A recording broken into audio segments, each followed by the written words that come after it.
দর্শক, এই মুহূর্তে চরমনাই থেকে সরাসরি যুক্ত হয়েছি।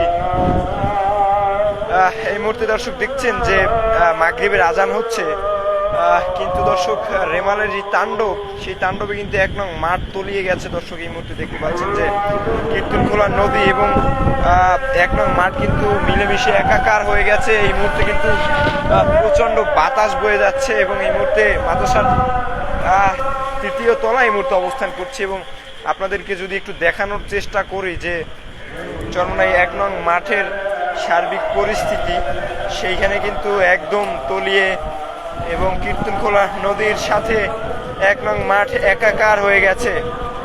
এবং এই মুহূর্তে চরমনাই আল কারিম জামে মসজিদে মাগরিবের আজান চলছে এবং দেখতে পাচ্ছেন যে ছাত্ররা তারা কিন্তু দলে দলে মসজিদের উদ্দেশ্যে যাত্রা করছেন। মাদ্রাসা ভবন থেকে তারা আসলে নামাজ পড়তে যাচ্ছেন। তবে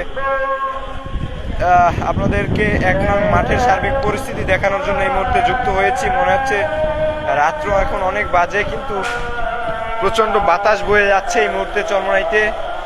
পাশাপাশি এক নং মাঠ পুরোপুরি তলিয়ে গেছে এই মুহূর্তে এবং কীর্তনখোলা নদী থেকে এখন পর্যন্ত তেমনভাবে পানি উঠতে পারছে না, কিছুটা বাদের কারণে। তবে যদি আর হাফ ফুট 1.5 ফুট পানি উঠে, তাহলে কিন্তু দর্শক এই এক নং মাঠে কিন্তু নদীর পানি ঢুকে যাবে এবং সেখানে কিন্তু অনেক বেশি তলিয়ে যাবে।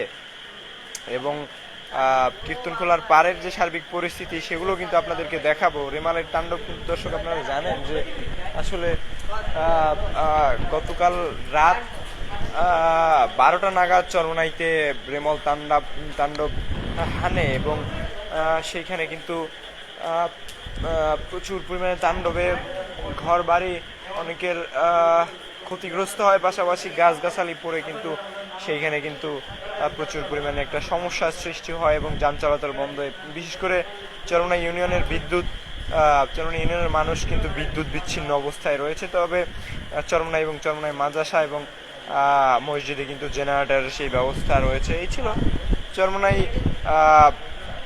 মাদ্রাসা এবং চরমনাই এক নং মাঠের যে বন্যার সার্বিক পরিস্থিতি, এবং আপনাদেরকে সরাসরি চরমনাই থেকে যুক্ত হয়ে দেখাচ্ছিলাম। কে কোন জায়গা থেকে দেখছেন নিশ্চয়ই কমেন্ট করে জানাবেন, পাশাপাশি ভিডিওটি শেয়ার করে দিবেন। আপনাদের সাথে রয়েছে মিজুল হক সাহেব। আপনারা দেখছেন চরমনাই থেকে ঘূর্ণিঝড় রেমালের সার্বিক আপডেট এবং সর্বশেষ পরিস্থিতি। দর্শক, আপনারা দেখতে পাচ্ছেন এই মুহূর্তে ঘূর্ণিঝড় রেমালের যে সার্বিক পরিস্থিতি। এখানে একজন মানুষ, তিনি কিন্তু মসজিদের সামনেই কিন্তু লুঙ্গি ধৌত করছেন, সেই চিত্র কিন্তু ফুটে উঠেছে। দর্শক, আপনারা দেখতে পাচ্ছেন। দর্শক, এই ছিল মূলত চরমনাই থেকে আমার হাতে থাকা সর্বশেষ চরমনাই সংক্রান্ত যাবতীয় সকল আপডেট সংবাদ সবার আগে পেতে পেজটিকে ফলো দিয়ে রাখবেন, পাশাপাশি ইউটিউব চ্যানেলটিও কিন্তু সাবস্ক্রাইব করবেন। এতক্ষণ সাথে থাকার জন্য সকলকে অসংখ্য ধন্যবাদ। আসসালামু আলাইকুম রহমতুল্লাহি ওয়া বারাকাতুহু।